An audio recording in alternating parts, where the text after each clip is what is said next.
दोस्तों आज मैं एक्सप्लेन करने वाला हूँ हाल ही में रिलीज हुई सोनाक्षी सिन्हा की सिस्टम मूवी। अगर आपको पॉलिटिकल चीजें या फिर ऐसे ऐसे केसेस पसंद हैं जो आपका दिमाग घुमा दें तो आपको इस मूवी को मिस नहीं करना चाहिए।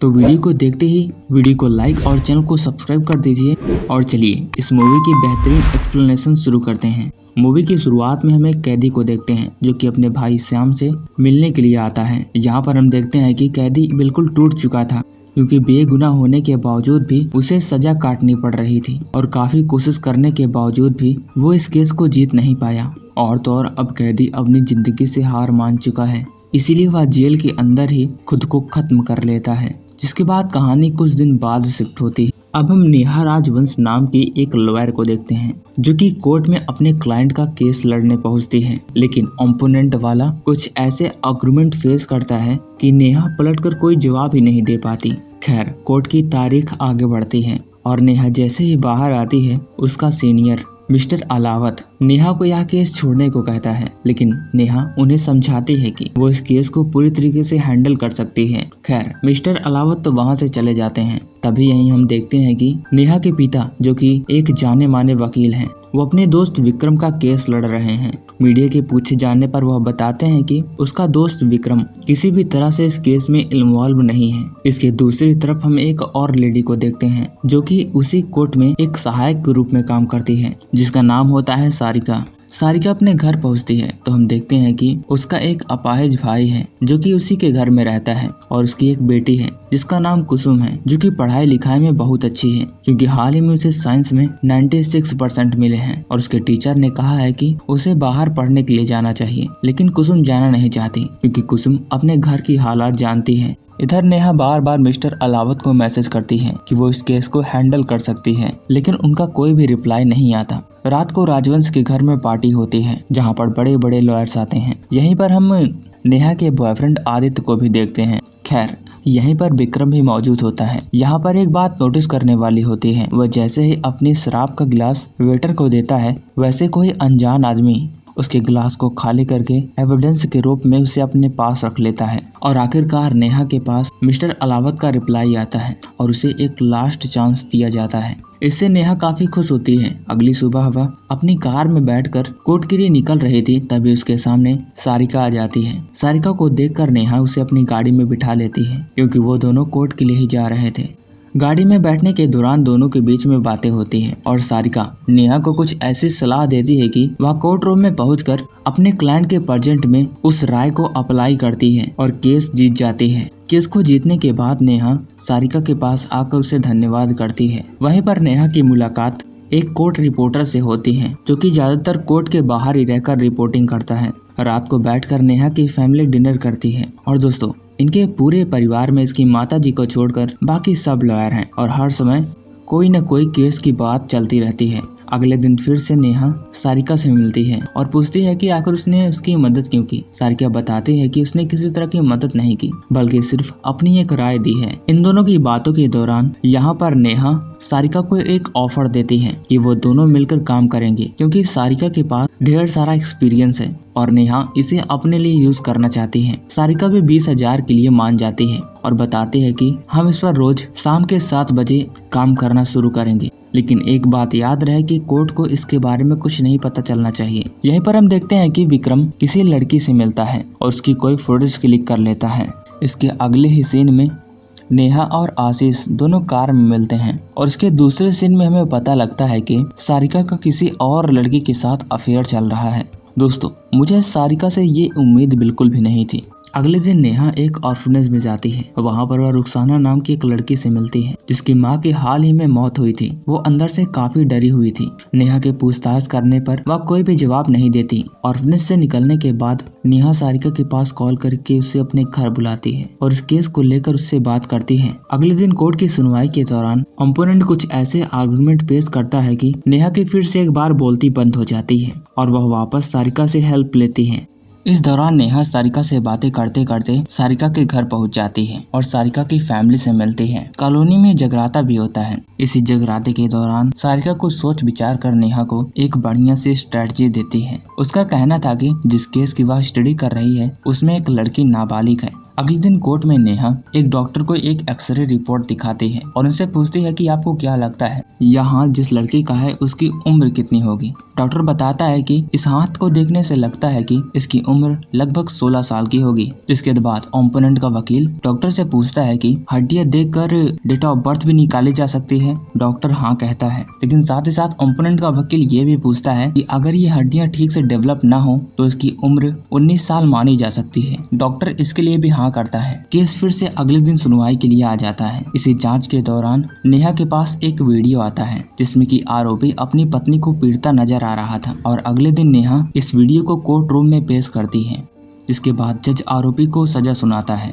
इस जीत के बाद अब नेहा अक्सर सारिका से बात करती रहती है और उससे हेल्प लेती है। इधर हम देखते हैं कि विक्रम के पास किसी अननोन नंबर से उसकी प्राइवेट फुटेज आती है जो देखकर विक्रम घबरा जाता है और यहाँ हमें यह भी पता लगता है कि सारिका कोर्ट रूम में असिस्टेंट के साथ साथ घर में ट्यूशन पढ़ाने भी जाया करती है। जब नेहा अपने घर आती है तो उसके पिताजी उससे नाराज होते हैं क्योंकि उसके पिताजी यानी राजवंश को लग रहा था कि नेहा उस काबिल नहीं है जिस काबिलियत से वो केस को जीत रही है। अगले दिन अलावत सर नेहा को अपने पास बुलाते हैं और अनाया कठोरी के केस के बारे में पूछताछ करते हैं। वहाँ पर पुलिस ऑफिसर भी आया होता है जो कि अनाया के केस को हैंडल कर रहा था। पूछताछ के दौरान पुलिस ऑफिसर बताता है कि उसे विक्रम पर शक है कि अनाया के मौत के पीछे उसी का हाथ हो सकता है और अलावत इस केस को नेहा को हैंडल करने के लिए कहता है। जब नेहा घर लौटकर अपने पिता से इसके बारे में बात करती है तो उसके पिता साफ मना कर देते हैं कि वो इस केस को हैंडल नहीं करेंगे बल्कि वह खुद इस केस को हैंडल करेंगे। इसी दौरान बाप बेटी में एक तगड़ी फाइट होती है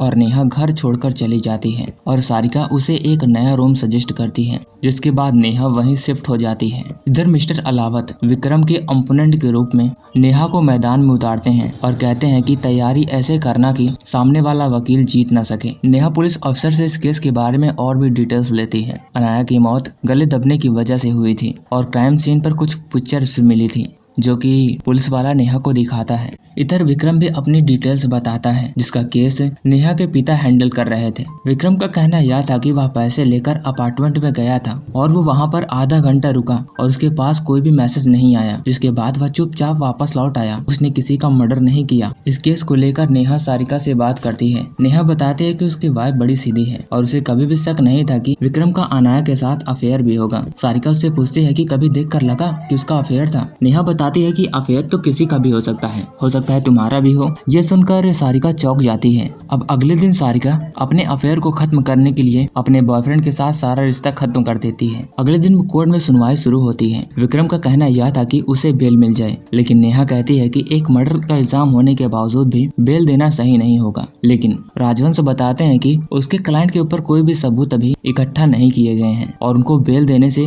वह शहर छोड़कर भाग नहीं जाएंगे। जिसके बाद कोर्ट विक्रम के पासपोर्ट को लेकर उन्हें बेल दे देती है ताकि वो कहीं दूसरे देश भाग न सके। जिसके बाद नेहा इस केस की इन्वेस्टिगेशन करती है। वो एक आदमी को दौड़ाकर ऊपर तक ले आती है, 8वें फ्लोर तक। वो आदमी हाँफते हाँफते तक किसी तरह 25 मिनट में वहाँ पहुँचता है और अगर सोचा जाए तो विक्रम इस मर्डर को कर ही नहीं सकता था, क्योंकि वो साला इतना ज्यादा मोटा था कि इतनी सीढ़ियों पर दौड़कर चढ़ना उसके बस की बात बिल्कुल भी नहीं थी। नेहा को इनाया के घर में भी शक होता है क्योंकि उस घर की कीमत करोड़ों में थी, जो कि इनाया अफोर्ड नहीं कर सकती थी।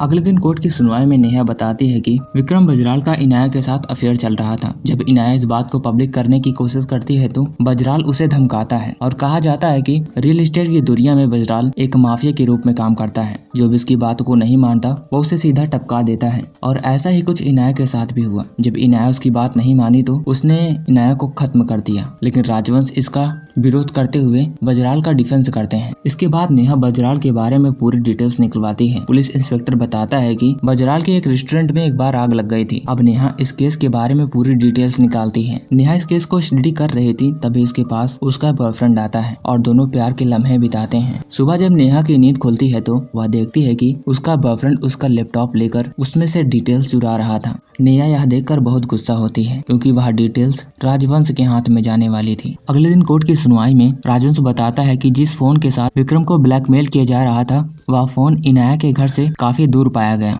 लेकिन इस सुनवाई के बावजूद भी कोई रिजल्ट नहीं निकलता। दोनों बाप बेटे अपने केस को मजबूत करने के लिए हर तरह की कोशिश कर रहे थे। राजवंश का बेटा उसके पास विक्रम की कॉल डिटेल्स लाता है। यह कॉल डिटेल्स देखने के बाद राजवंश के होश उड़ जाते हैं। दरअसल राजवंश और विक्रम पहले से ही दोस्त थे और जब बार में आग लगी थी तो पहले एक साथ काम किया करते थे और अभी भी विक्रम उन्हीं लोगों के साथ कांटेक्ट में था। इधर नेहा उस बार वाले केस की डिटेल्स और भी गहराई से जांच करने के लिए एक पुराने वकील के पास पहुंचती है, जहां पर वो वकील बताता है कि उस केस में एक सस्पेक्ट के साथ धोखा किया गया था, उसे बेफालतू जेल भेज दिया गया था, जिसका कि पूरा परिवार बर्बाद हो गया। उसी बार में उसका जीजा भी काम किया करता था। जब नेहा उसके बारे में पूछती है तो वो उसके बारे में बताते हैं। हालांकि हमें यह नहीं बताया जाता कि वो किसके बारे में बात कर रहे थे, लेकिन वापस आकर नेहा उस केस के बारे में फिर से पूरी डिटेल्स निकालती है। इसी दौरान उसका भाई आता है नेहा के लिए खाना लेकर। नेहा ने पहले से पुराने रिकॉर्ड्स को निकाल कर रखा था और ढूंढने पर वह मिल नहीं रहा था। तभी नेहा का भाई जैसे ही खाना देकर वहां से जाता है, वैसे ही वह रिकॉर्ड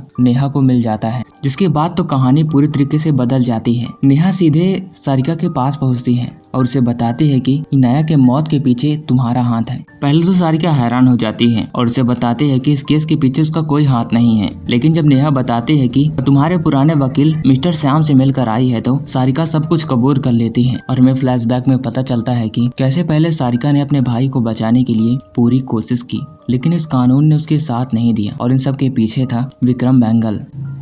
उसने आखिरी समय में केस की सुनवाई पलट दी और झूठी गवाही दे दी, जिससे कि सारिका का भाई फंस गया और विक्रम की जो छुप छुप कर प्राइवेट फोटोज ली जा रही थी वो भी सारिका ने ली थी। और सारिका उस बिल्डिंग में जिस बच्चे को ट्यूशन पढ़ाने जा रही थी वो भी उसके साल का एक हिस्सा था और इनाया उसी अपार्टमेंट में रहती थी। एक दिन सारिका उसे पढ़ाने के लिए 10 मिनट पहले चली गई और अपने स्टूडेंट को 10 मिनट पहले छोड़ दिया था। इस 10 मिनट के बीच वह इनाया के अपार्टमेंट में जाकर उसे खत्म करके चली आती है। उसे पता था कि सीसीटीवी कैमरा खराब है, लेकिन अंदर से बाहर निकलने की फुटेज नेहा के हाथ लग गई थी। ऐसा पता लगने के बावजूद भी सारिका बताती है कि उसने कोई क्राइम नहीं किया है, बल्कि सच के हिसाब से लड़ा है। एक हिसाब से देखा जाए तो सारिका भी विक्रम से बदला ले रही थी। अब सारिका का सारा खेल नेहा के हाथ में था। वो चाहती तो उसे सजा भी दिला सकती थी और चाहती तो उसे बचा भी सकती थी। अगले दिन केस की सुनवाई में नेहा पूरी तरीके से सारिका को आजाद कर देती है और उसे इस केस में इन्वॉल्व नहीं करती और अपने सारे सबूत पेश करके विक्रम को सजा दिलाती है। और इसी के साथ यह मूवी यहीं पर खत्म हो जाती है। दोस्तों, मैं इस कहानी को थोड़ा समराइज कर देता हूँ, क्योंकि कहानी के बीच में मुझे पता है कि आपको स्टोरी ठीक से समझ नहीं आई होगी, क्योंकि मूवी ही ऐसी है। देखो, इसमें नेहा नाम की एक लड़की है जो कि एक लॉयर है। नेहा की फैमिली में सभी लॉयर हैं, उसका भाई, उसके पिता, माँ को छोड़कर। अब नेहा केस लड़ने के दौरान कभी न कभी ऐसी गलती कर देती थी कि उसके हाथों से केस छूट जाता था। लेकिन एक दिन उसकी मुलाकात वहीं कोर्ट में काम करने वाली स्टेनोग्राफर सारिका पर पड़ती है, जो कि आखिरी में हमें पता लगता है कि सारिका एक प्लान के साथ नेहा से मिलने आई थी ताकि सारिका अपना काम करवा सके नेहा से। अब सारिका और नेहा के बीच में एक डील तय होती है। सारिका 20,000 पैसे लेकर नेहा को ऐसी स्ट्रेटजी बताती जिससे कि नेहा आराम से केस जीत जाती। ऐसे में यहाँ पर सारिका नेहा से अपना काम निकलवा लेती है। जब उसके पिता राजवंश के दोस्त विक्रम को इनाया के मर्डर के सिलसिले में फंसाया जाता है तो नेहा उन्हीं के खिलाफ लड़ती है और उनका केस नेहा के पिता राजवंश संभाल रहे थे, यानी कि बाप अपनी बेटी के खिलाफ लड़ती है। जबकि केस को आगे छानबीन करने के बाद पता चलता है कि विक्रम ने अभी कोई घटना नहीं की, बल्कि उसने कुछ पुरानी ऐसी घटनाएं की थी जिसमें कि वह कोर्ट को पैसे खिलाकर बच गया था और इसी का बदला सारिका ले रही थी। और कहानी को एक्सप्लेन करते वक्त मुझसे एक गलती हुई। सारिका के घर में जो अपाहिज बंदा था वो सारिका का हस्बैंड था, ना कि भाई। विक्रम की वजह से सारिका का भाई फंसता है और विक्रम अनाया से झूठी गवाही दिलाकर सारिका के भाई को जेल भिजवा देता है। जब यह सब बात नेहा को पता चलती है तो वह तुरंत सारिका के पास लौट आती है और उससे इन सब के बारे में पूछताछ करती है। लेकिन सारिका बताती है कि उसके पास क्या सबूत है कि वह कोर्ट में उसे दोषी ठहराएगी। लेकिन तभी नेहा अपना फोन निकालकर रिकॉर्डिंग सुनाती है, जो कि उसने तुरंत ही ली थी। लेकिन बाद में नेहा को एहसास होता है कि सारिका ने जो कुछ भी किया एक हिसाब से ठीक था और इसी वजह से वह कोर्ट में सारिका का नाम नहीं लेती और जितने भी सबूत होते हैं उसी को विक्रम के खिलाफ यूज करती है और उसे जेल की सजा दिलवाती है और यह मूवी यहीं पर खत्म हो जाती है। तो दोस्तों, आई होप आपको यह कहानी अब समझ में आ गई होगी। कहानी में कुछ खास मर्डर मिस्ट्री नहीं है, बस छोटी मोटी तहकीकात है। आप इसे टाइम पास के लिए देख सकते हो। बाकी अगर आपको यह वीडियो पसंद आई हो तो वीडियो को लाइक करें, चैनल को सब्सक्राइब करें, क्योंकि हमें इस चैनल पर 1K सब्सक्राइबर जल्द से जल्द कंप्लीट करने हैं। और हाल ही हमने लेटेस्ट में अपने चैनल चैनल पर ढेर सारे ट्रेंडिंग मूवीज को एक्सप्लेन किया है। उन्हीं में से एक विमल खन्ना भी है जो कि काफी ज्यादा ट्रेंडिंग में चल रही है। वो एक सीरीज है, उसके सारे के सारे एपिसोड हमने एक ही वीडियो में कवर किया है जो कि ज्यादा लंबी भी नहीं है। आप तुरंत उसे चेकआउट कर सकते हैं, लिंक आपको पिन कमेंट में मिल जाएगा। इसके साथ ही साथ हमने इस चैनल पर और भी मूवीज अपलोड की हैं, आप उसे जरूर चेकआउट कीजिएगा। और इस स्टोरी के बारे में आप क्या कहना चाहते हैं कमेंट बॉक्स में जरूर बताइएगा। और साथ ही साथ ये भी बताइएगा कि आप यह वीडियो कहाँ से देख रहे हैं और आप अगली मूवी कौन सी देखना चाहते हैं, ये भी कमेंट बॉक्स में बता ही देना। तो चलिए मिलते हैं किसी नेक्स्ट वीडियो में। Till then take care, bye bye.